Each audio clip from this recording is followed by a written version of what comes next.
Inilah yang kemudian membuat saya cukup yakin memang tidak mudah menjadi Gibran, Wakil Presiden Republik Indonesia dan mantan anak Presiden Republik Indonesia, Joko Widodo. Kenapa Gibran itu selalu menimbulkan satu kontroversi dan perbincangan yang relatif negatif ya?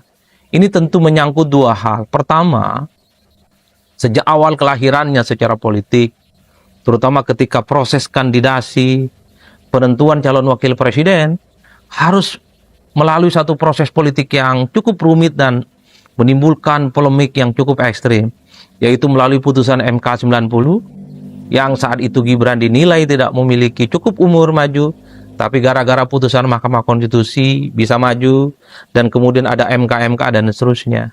Jadi proses kandidasi inilah yang kemudian menjadi trigger titik awal, bahwa ketika Gibran menjadi calon wakil presiden di Republik Indonesia, itu dinilai melalui satu proses yang tidak ajak dan tidak sesuai dengan etik demokratik yang selalu dipertentangkan, terutama oleh kelompok-kelompok kritis ya.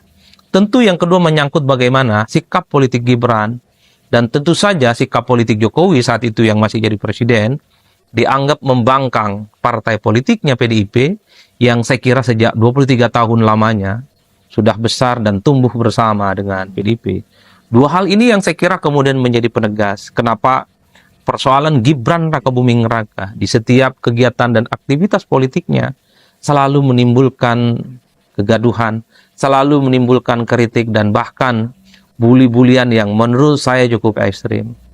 Nasi sudah menjadi bubur, Gibran secara sah dan definitif sudah menjadi presiden di Republik Indonesia. Ke depan bagi Gibran satu hal, tunjukkan kepada publik bahwa Gibran itu adalah sebagai wakil presiden yang bukan hanya sebatas pelengkap penderita, tapi Gibran harus mampu menunjukkan punya keterlibatan secara signifikan terkait dengan isu-isu strategis politik, terutama terkait dengan isu-isu yang selama ini dinilai memperjuangkan hak politik rakyat. Gibran harus ada di situ.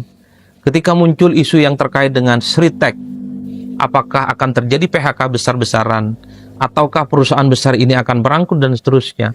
Tentu publik ingin melihat bagaimana peran Gibran di situ. Bahwa bagi-bagi susu itu terus dilakukan, iya. Bahwa Gibran terus memberikan bansos, iya. Menunjukkan rapat-rapat terbatas di WUS, iya. Tapi ketika ada isu yang cukup sensitif terkait dengan Sritek, publik kan juga ingin melihat apa peran signifikan yang dilakukan oleh Gibran dalam konteks itu. Ataupun ketika ada yang terkait dengan regulasi yang cukup kontroversial, kenaikan PPN menjadi 12%. Publik juga ingin tahu bagaimana respon dan sikap politik Gibran sebagai wakil presiden Republik Indonesia. Apa yang kemudian akan dilakukan oleh Gibran ketika muncul begitu banyak resistensi, perlawanan dan harapan supaya kenaikan PPN 12% itu ditunda, dievaluasi, dan bahkan kalau bisa itu dibatalkan kenaikannya. Tentu publik juga ingin melihat bagaimana peran Gibran pada isu-isu strategis dan penting, juga muncul sebagai wakil presiden yang memang ini adalah kelasnya Gibran Rakabuming Raka. Tentu itulah adalah ujian bagi saya. Di tengah cibiran, di tengah kritik, di tengah bulian, justru mengandung begitu banyak hikmah sebenarnya bagi Gibran. Ini semacam tantangan terbuka bahwa Gibran adalah wakil presiden yang saya kira memang sangat layak untuk menjadi orang nomor 2 yang sangat penting menakodai di negara ini. Di luar itu tentu publik juga berharap suatu waktu Gibran itu bicara di forum-forum besar, baik yang skala nasional ataupun forum. Ya, oke teman-teman, kembali lagi bersama saya di channel ini. Mari kita saksikan bagaimana tanggapan para netizen tentang cuplikan video tersebut ataupun tentang keberlanjutan kasus ijazah Pak Gibran beserta bapaknya Jokowi. Jadi teman-teman, yang mereka katakan di sini yaitu udahlah Mas Gibran, lebih baik mundurkan diri daripada menjadi olok-olokan masyarakat dan memalukan di mata dunia. Ya, jadi teman-teman, kata mereka itu memang benar ya teman-teman, karena Pak Gibran itu tidak mampu untuk menjadi wakil presiden ataupun tidak memenuhi syarat. Jadi yang mereka katakan itu lebih baik kamu mundur saja Pak Gibran ya. Nah, jadi karena mereka katakan sebegitu, semoga Pak Gibran bisa mendengarkan dan bisa tahu kemampuannya sendiri ya, karena kalau misalnya kamu paksakan terus untuk menjadi wakil presiden itu ya, jadi terus-terusan kamu menjadi olok-olokan masyarakat. Jadi daripada bikin malu aja, lebih baik Pak Gibran ini mengundurkan dirinya saja. Nah, jadi teman-teman, yang mereka katakan di sini juga, pernyataan Bang Ferry Amsyari memang sangat benar dan selalu bermutu tinggi, sangat berkelas dan akurat, pro rakyat dan pejuang hukum yang lurus. Nah, Bang Ferry ini memang benar teman-teman ya, dia orang yang sangat cerdas. Jadi ya, sebaiknya kita harus mendukungnya untuk terus-menerus membongkar kasus ini teman-teman. Nah, jadi teman-teman, Bung Ferry memang cerdas, jujur, dan terbuka apa adanya. Ya, bagaimanapun kita sebagai warga Indonesia harus mendukungnya Bang Ferry ini, karena dia orangnya itu jujur dan cerdas, tetap terbuka ya. Jadi harus bersatu untuk menelusuri kasus-kasus yang telah dilakukan Pak Jokowi beserta anaknya Pak Gibran ini.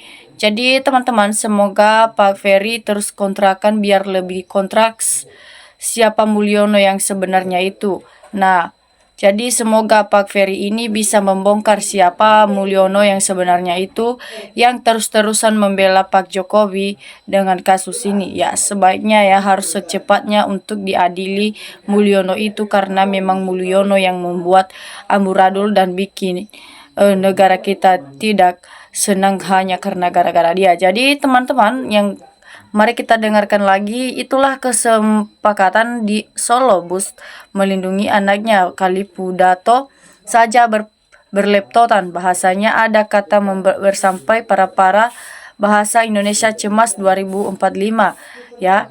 Jadi itulah Gibran yang kita jadikan sebagai wakil presiden kita saat ini teman-teman. Nah, terlepas dari setuju atau tidak Pak Amsari, mudah dimengerti penjelasannya bagi saya, mereka sebagai awam ya. Jadi Pak Amsari ini memang kata-katanya itu bisa dimengerti teman-teman, karena dia itu orangnya cerdas dan jujur dan terbuka apa adanya ya. Jadi ya, seharusnya kita harus mendukung Pak Ferry ini karena dia memang orang yang sangat terbuka. Nah, jadi negara ini tidak semakin baik, justru sebaliknya makin rusak dan hancur karena mereka ini ya. Jadi semoga ya masalah ini bisa selesai, karena masalah ini makin bertambah, makin merusak negara kita ya teman-teman. Nah, Gibran tidak meringankan kerja Prabowo, justru menambah beban bagi Prabowo. Ya, memang betul itu teman-teman, kata mereka itu. Ya, Gibran ini memang bukan mengurangi beban Pak Prabowo, melainkan justru sebaliknya, dia menambah beban Pak Prabowo ya. Jadi untuk apa dia dijadikan wakil presiden kalau misalnya hanya menambah beban saja. Jadi teman-teman, semoga kita harapkan ini kali ini, semoga Pak Prabowo bisa mengambil tindakan dalam hal ini, karena yang lebih baik untuknya itu dikatakan rakyat ya. Semoga tidak bertambah lagi beban Pak Prabowo ini. Nah, kalau kau dari ini nggak ubahnya kacung politik, bakankah begitu? Jadi mau dari pengamat dan nggak pernah sama Kim Plus jago Prajo, malah banget Jokowi masuk 3 besar di dunia presiden terbaik. Nah, Bang Kudari sangat bangga karena yang didukung mati-matian mendapat penghargaan dunia tokoh Indonesia atau presiden yang paling korup selama 10 tahun berkuasa. Kami rakyat Indonesia malu memiliki mantan presiden korup sedunia ini. Ya, mereka sangat malu teman-teman memiliki presiden yang selama 10 tahun ini menjabat ya, karena kerja-kerjanya terus hanya bisa mengorupsi dana yang ada di Indonesia. Jadi selamat Bung Kadori dan temannya atas kado nikahnya ranking 3 terkorup. Jadi teman-teman, Mulyono presiden terkup dunia, ayo kepada adili Mulyono ya, karena Mulyono ini memang yang membuat amburadul di negara kita ini. Jadi teman-teman, orang cerdas memang dengan gamblang mencerahkan dan mudah untuk difahami selama cerdas. Ya, jadi memang ya orang cerdas itu ataupun orang yang sangat jujur itu mudah dipahami kalau misalnya ada kata-katanya yang baik.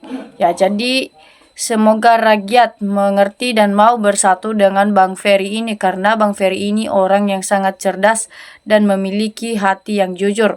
Jadi kelicikan mantan presiden semakin jelas terpampang nyata bagi orang yang berpikir waras.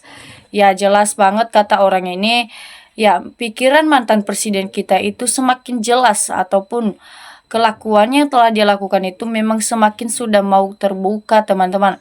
Ya, karena ya mungkin warga Indonesia mengerti ya apa yang selalu dilakukan Pak Jokowi selama 10 tahun dia menjabat. Makanya mereka itu semakin tidak senang dan tidak mau mendengarkan Pak Jokowi ini sebenarnya.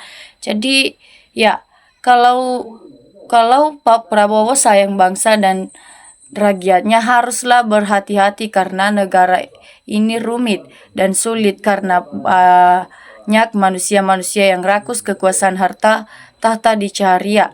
Ya, rakyat selalu percaya Prabowo bekerjalah demi negara demi rakyat sekarang sedang menangis dan menderita karena pahitnya ekonomi yang dibuat Pak Jokowi dulu selama 10 tahun dia menjabat. Jadi menurut saya Bang Ferry itu mah bukan jadi pembantu presiden yang ditransfer. Jokowi itulah cepunya.